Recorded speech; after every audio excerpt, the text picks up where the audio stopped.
love me a good hamburger. That's what the name of this seasoning is. It's called hamburger. When I was a kid, when something really good happened, the kids in the neighborhood would be like, hamburger. And so I just had to do that. I had to name that. And so I created a seasoning that has like kind of the flavors of all the condiments that you would want on a hamburger, all in a spice. Okay. So we've got some of this beautiful. It's 1,000. Now we aren't paid to say this. I've never used this. It's an organic product. It's grass fed.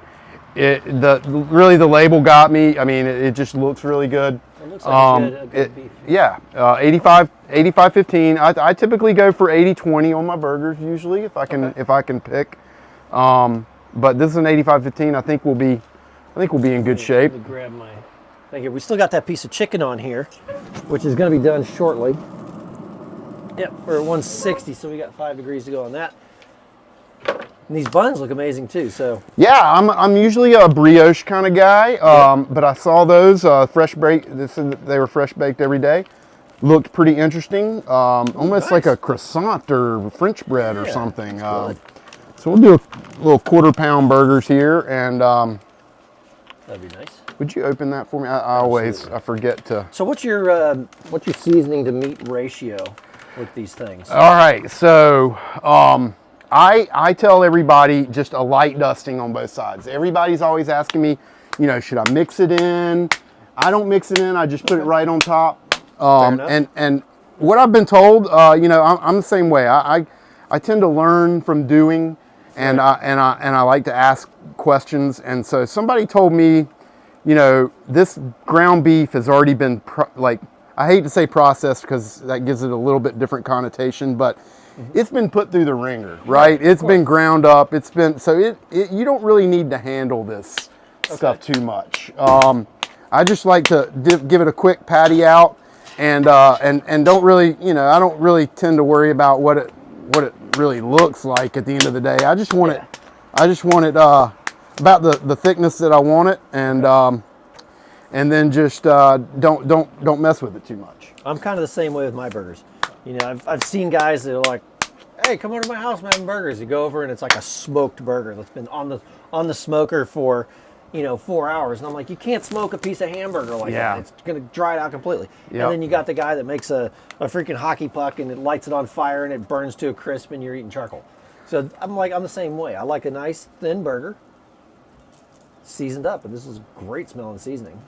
Looking forward to this one too. I've got a little trick in this one. It's got a little bit of anise to represent a little Worcestershire sauce. Ah, okay. So I think it works. Now there are some people. Anise is like it seems like anise is like a cilantro. Like people either love cilantro or they hate it. Yeah, there's really no and so the anise sometimes is the same way, but I think if they didn't know that it was in there, I think they would just think it's fantastic. And isn't that the same thing they put in absinthe? I believe it is. Yeah, I can actually smell it. Yeah, I'm not adverse to it. I like it. I think it's good. So that's I think that's a good amount on there. I think you don't need to just overkill, but I think that's a nice. We got that on both sides there, and maybe a little tad bit more. It's not gonna hurt you. That looks really good. All right, and if this grill's ready, we're gonna throw them just straight on here. Nice sizzle.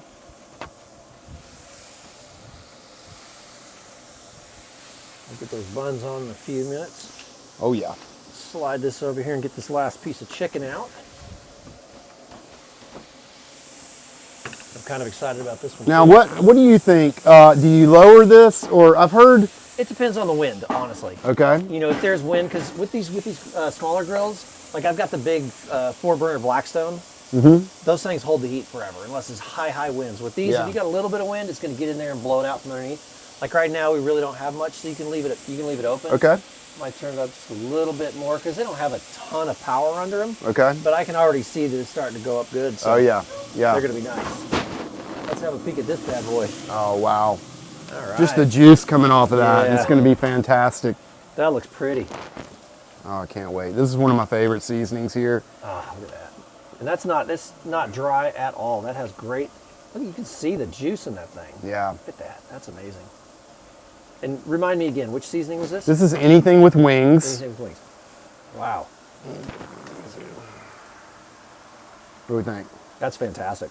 That is really good. That's a juicy piece of chicken. Perfectly seasoned. You're right. If we would have really gone powerful on the seasoning, it would have overpowered the meat. So really great. It's like I don't have nuts in my mouth when I'm eating that. No. Yeah. Yeah, you don't want that. That's perfect. That is. It's just the right amount of like salt to spice ratio. It really accentuates the chicken. I mean, It you does. just really, it just tastes like chicken to me, the way the chicken's supposed to Yeah. taste. That is really tasty. And look at the juice on the cutting board. I know. I think it's just leaking juice like crazy. It's nuts. It's got a nice little hint of smoke to it. That's perfect. Any more and it'd just be way overpowering on the smoke and Right. Yep. and the seasoning. That's absolutely perfect. Yep. Yep. Let's pop love a it. couple of these bad boys on the grill too and get them Absolutely. get some nice looking buns. Running out of room, but that's fine.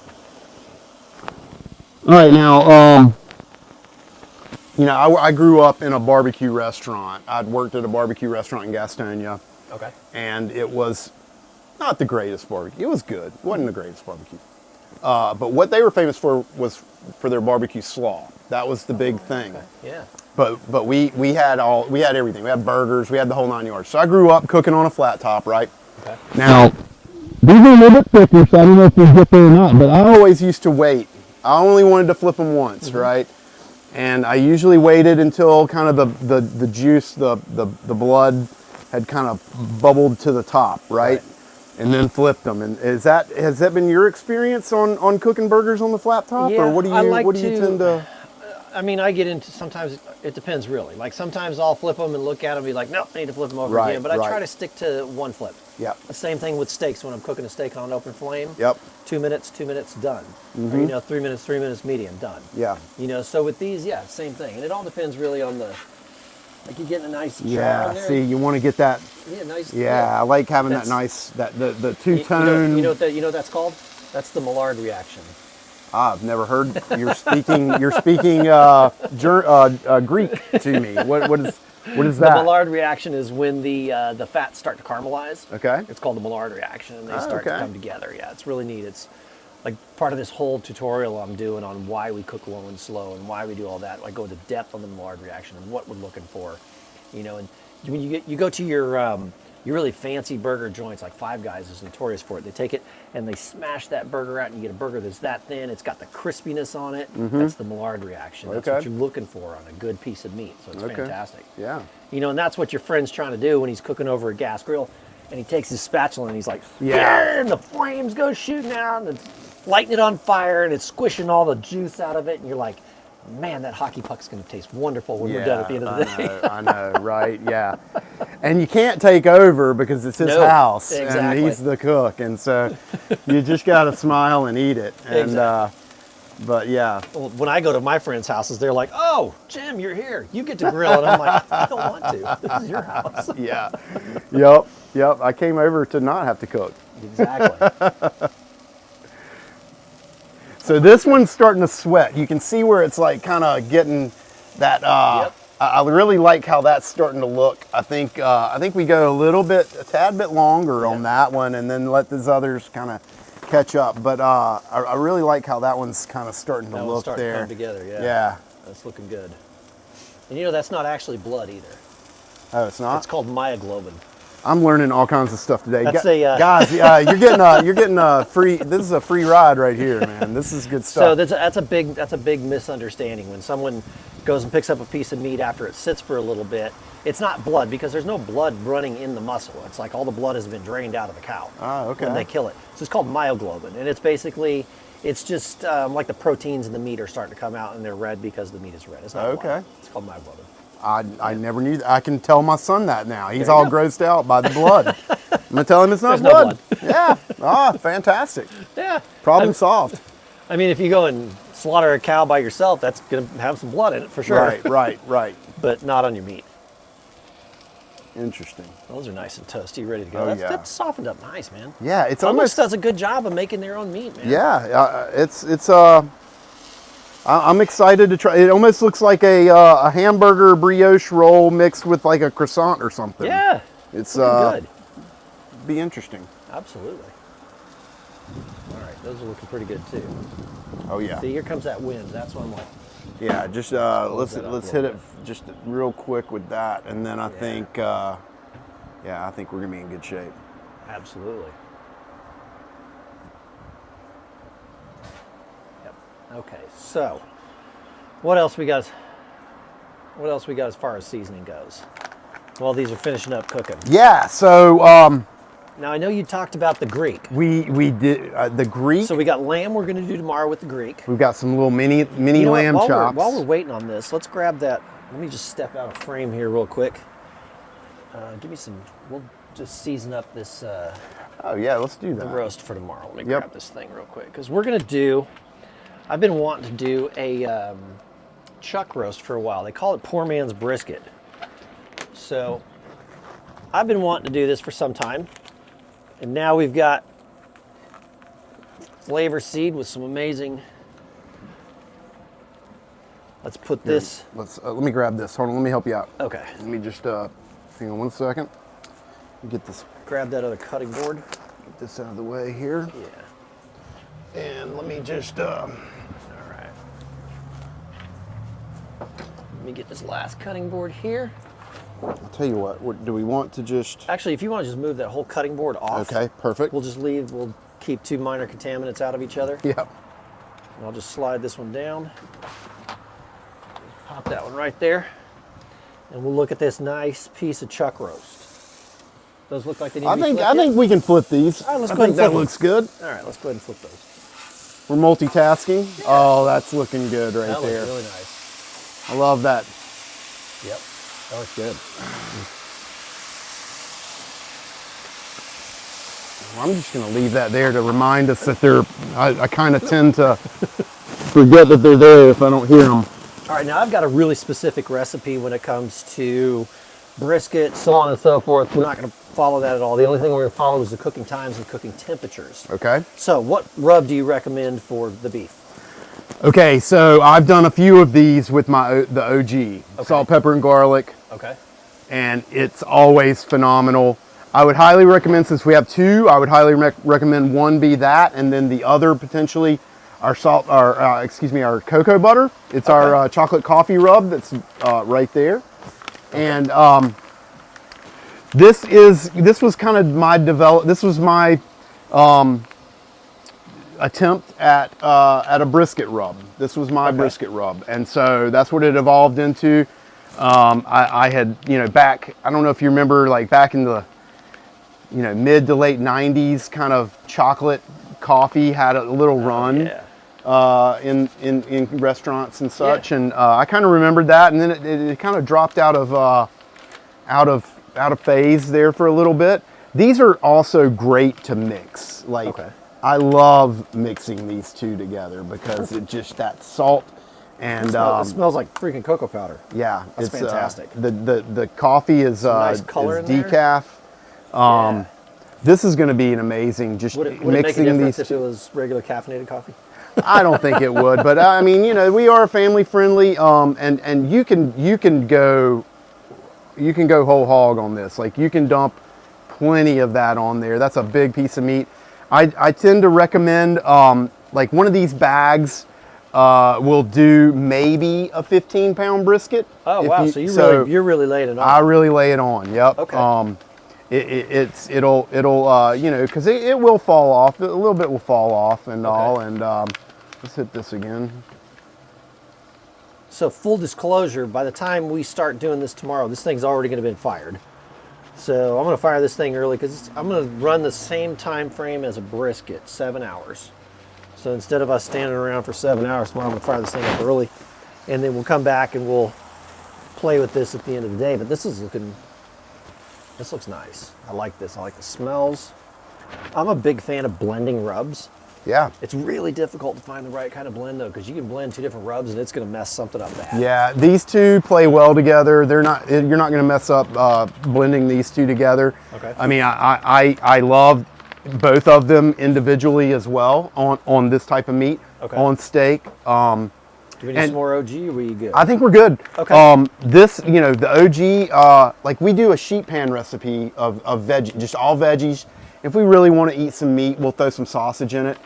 Just dust the whole sheet pan. 1 pan in the oven, you're done in like 30, 45 minutes. Wow. Okay. But yeah, so this thing is very versatile. Obviously just salt, pepper, and garlic. So, Nice. But that looks amazing. It's going to be amazing. I know it. So I'm going to let this thing sit out overnight. Not out, but I'm not going to refrigerate it. Right. And my thought process behind it is I want whatever sodium's in there, I want the meat to start relaxing and start to break itself down. The enzymes in the meat Yeah. are going to start to break down almost like a decomposition. Okay. So as it breaks down, it's going to absorb all that rub into the meat, give you a more flavorful piece of meat at the end of the Okay. day. With my brisket, I'll let it sit out. I'll season it at 3 o'clock and then fire it at 7 o'clock the next morning because it's such a dense piece of meat. I want that soaking in as much as possible. Okay. And unlike a rib or some well-marbled piece of meat, if you put it like a rib, if you let a rib sit out for more than an hour, you're going to have pools of juice underneath it, and that's the fat rendering because Yeah. it's such a mild piece of meat. But with these things are huge. They're thick. It's just going to soak into the meat. It's going to be a really great piece of meat. Yeah, absolutely. So I'm looking forward to this. We'll fire this thing up tomorrow morning. We'll move this up out of the way. I think we're those just looking? they're done. They're done? They're done. I like that. We'll just set that guy right there. We'll turn this guy off. We're done with him. Okay.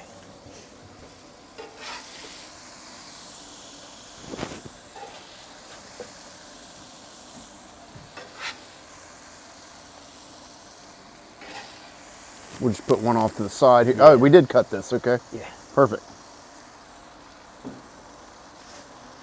Bring this right back over here. Excellent. These things smell amazing. Try and do a little maintenance here for you. No worries. All right. Ooh, look at the juice running off of that thing. Let's cut one of these bad boys in half and have a look. I really hope they didn't get over. Oh no, that's Oh, perfectly that's cooked. perfect. Look at that. That's Yeah. perfectly cooked. Nice. Oh, the smell is amazing. The bun is perfect. Look at the juice in that. Ooh, Yeah. Yeah. That's what you want right there.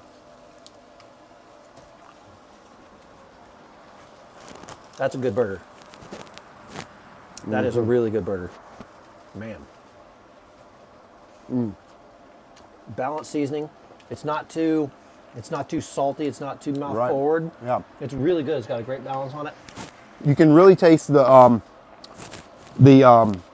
grain-fed beef there. Yeah. Can you got that? You picked up on Absolutely. that flavor, Yep. which I personally like because I feel like when I eat some of the other kind of ground beef that's just bland. I mean, it has like almost no flavor. Exactly. And this, I feel like it's like you can taste the essence of beef. Right. Yeah. A couple years ago, we ordered our first quarter cow. And I ordered it. I went to South Georgia and picked it up. And when we got back, it's like I had all this hamburger, so I started cooking hamburger. And the flavor of the hamburger and the meat is like night and day difference from something that's mass produced, mass raised. It's like this year I'm ordering a half a cow. A friend of mine's going to split it with me. I get to pick the cuts of meat, everything I want. And it's like this. This is amazing. This is great stuff. Fantastic. I got my mouth full. I can't stop eating. It's so good. I love it. Again, just help you guys eat a little bit easier, right? Get the kids fed in bed. It's just something. It's just help. Everybody needs a little bit of help. Absolutely. It's nice to just be able to go grab this stuff, throw it on what you're cooking. You know that it's not bad for you. Exactly. It's not you're not putting additional chemicals in your body.